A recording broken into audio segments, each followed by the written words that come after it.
નમસ્કાર, હું છું આશિષ દરજી. તમે જોઈ રહ્યા છો એસએમએ ન્યૂઝ. જોઈએ આજના સમાચાર. ઊંઝા હાઈવે રિલાયન્સ પેટ્રોલ પંપથી શ્રી ઉમિયા માતા મંદિર તરફ જતો ઓવરબ્રિજના ખાડા પૂરવા અને નિયમિત સફાઈ કરવા બાબતે સાંસદ સભ્ય હરિભાઈ પટેલને રજૂઆત કરવામાં આવી.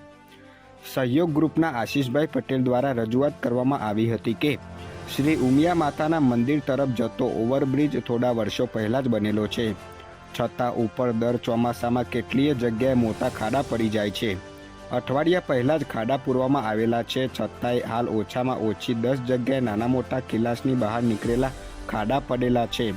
જૂના પૂરેલા થીગડા પણ તૂટી ગયેલા છે. સફાઈના અભાવે પાણી ભરાય છે. માટીના કારણે ઘાસ ઉગે છે. ચીકાસના કારણે વાહન સ્લીપ થઈ જવાની ચિંતા રહે છે.